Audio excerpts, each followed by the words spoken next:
Hey guys, it's Brad. I've been getting a lot of questions about Docusign, so I thought it would be a good idea to address some of the things and questions that I'm hearing, and maybe this will help you out. So when you first, just one of the first things is when you go on to Docusign, when you go on it directly without going through command, you're going to see this page come up. Don't get confused because this page is not what you see when you go into it through command. So what you're going to see is this page here. Just go over to your little picture on the right-hand side. Okay, you're going to click on that, and you're going to hit switch to rooms. Once you do that, it's going to take you into where you would normally end up if you were coming in from command. As soon as you start an opportunity in command, and you go into start the documents in Docusign, once you do that one time, you don't always have to go back through command to get to Docusign. You can always go directly into Docusign if you'd like, okay? So this is what you're gonna come into. I'm gonna look for some others. I'm gonna make sure I see all of my rooms in here. So when I'm looking at all the rooms that I have, these are basically your rooms of your transactions. So a lot of these I have in here, don't think I'm crazy busy. But there's a lot of these are just mock-ups, so I can show you guys how to do things. So I'm going to go into one where it would be listing my own house. So I'm going to be the seller in this situation, and I'm also going to be the realtor.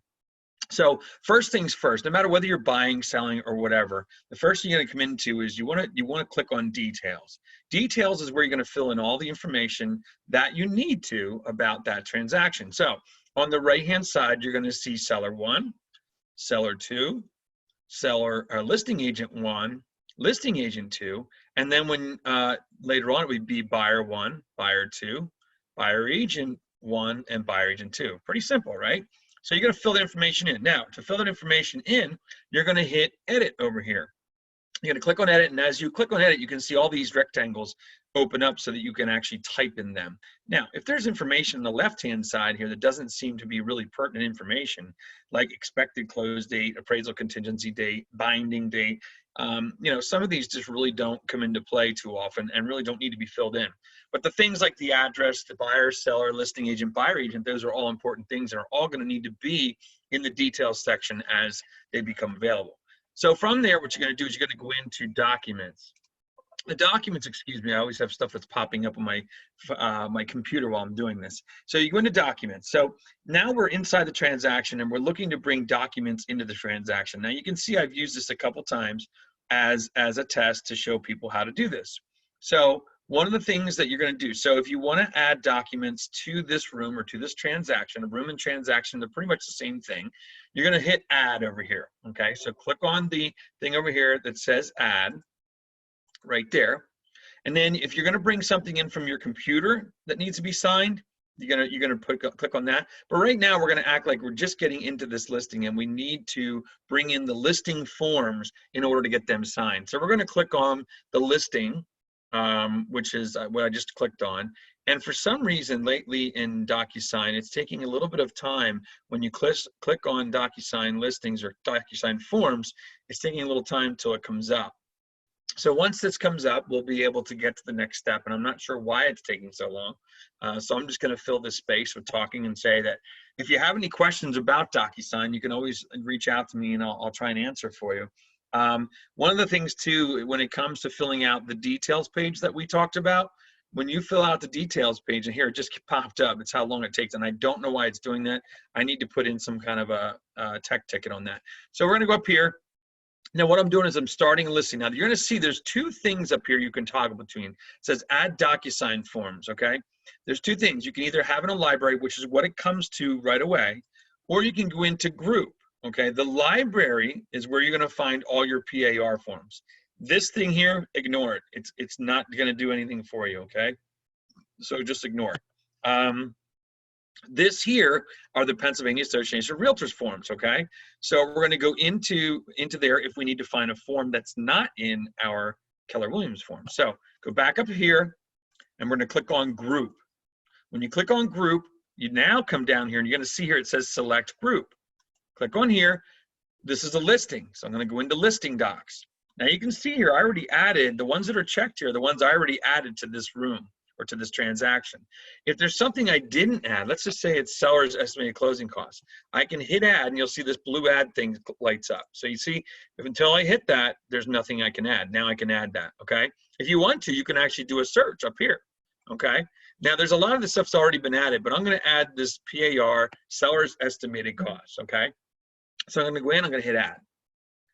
Now that form is gonna load up and it's going to come into, you're gonna have to look for it. Typically it's the one, you just gotta look for the form. It's not gonna be under signed docs because it's not signed yet. It's gonna be under the room docs. And I gotta remember here what we actually loaded in here. Where is it at? Where's it at? I know I loaded something. It was the seller's, oh, right here it is, seller's estimated closing costs. So as you pull that up and you click on it, it's gonna be blank. There's nothing really on it, as you can see, except for the information that I put into the details page. So because I put that information in the details page, it shows up here. And there's no buyer, so we don't have to put that in at this point. So this is where if there's something that's not on here and you do have a buyer, you could, I mean, I don't know why seller's estimated you have a buyer in there anyway, but you know, you could fill this in if you want. Most of the time I get my closing costs from Bright MLS. So we're gonna close that out, but we're gonna act like this is a form that needs to be signed. So we close that out and we go into, now, remember, to look at the form, you click on the form. To sign the form, you need to click this little circle up in the right hand, or sorry, left-hand corner. So we're gonna click on that. When you click on that, look what happens. This pops up here. If I unclick that, it's not there. It's never there unless you need to do something. So you gotta click on that, and then what do we wanna do? We wanna sign it. You're gonna Docusign it, okay? So we're gonna click on the Docusign button. That's gonna take you, probably hear my dog running around the background. That's gonna take you to here. Now, what we want to do next is we want to go in and we want to pick the people that are going to sign this. This is called pre-tagged roles. Anything that is a standard form is going to have what's called pre-tagged roles. What it means is the program knows that if I put a seller in the details section, it's going to load that name into the seller in all the forms. If I put a buyer in the details section, when I added all the details, it's going to put that buyer into all the buyers sections of the forms. So we're going to go into pre-tagged roles. Now, on this situation, I'm the seller. So I'm going to click on that, and I'm going to click on me because I'm the seller. I'm going to act like I'm the seller. So that's the only thing I need to have signed is me as the seller. So I'm going to click on that. So now my name pops up with my email address. And I'm going to then fill this out down here because this is what's going to get emailed to them. So I'm going to say estimate of proceeds. Okay, that's what I always call it. And down here, if you want to write another message, you can, but you don't have to. I'm going to go up here. I'm going to hit next. And hit next. After next, you're going to see it pop up where basically it's going to show you where the person is going to sign. Now, this is actually the Docusign portion of Docusign. And you can see what automatically happened because in the beginning, I put myself in as the seller. It's going to pre-populate this signature area with me as the seller. If I would have put me in as the agent in the predefined roles or in the predefined roles, it would have put me in there. Now, so what I'm going to do is I'm going to go up here. I'm going to say, okay, everything else looks good. And the next thing I would do is hit send, and it will send this form to the seller, which is me in this situation. Okay, it's going to send it to me through email, and then it'll let me know when it's signed, and it will show up in my room area as it being signed. So I'm not going to do this, so I'm going to go back. I'm going to go back. It's going to go back to here. I'm going to say, I don't want to do this, so I'm going to delete this whole action that I started, deleting that. I'm going to go into documents, and you're going to see here that form, and it's not signed. Anytime something is signed, you're going to see this green little arrow show up, okay?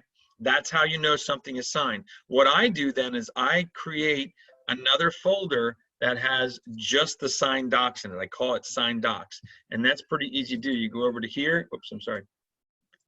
Actually, I lied. You go over to here, and you hit add folder, okay? And then you can name it signed docs. And then what I do is I drag the signed docs into there. So let's just say this was a signed document. I drag it into here. So that way I know that everything in this area up here is a signed document, and it kind of keeps me organized on what's going on. So that's all I'm going to talk about today. Just thought I'd show you a little bit more on how to do documents and how to sign things. If you have any questions, let me know. Okay. And other than that, I think we're good. I'll see you soon.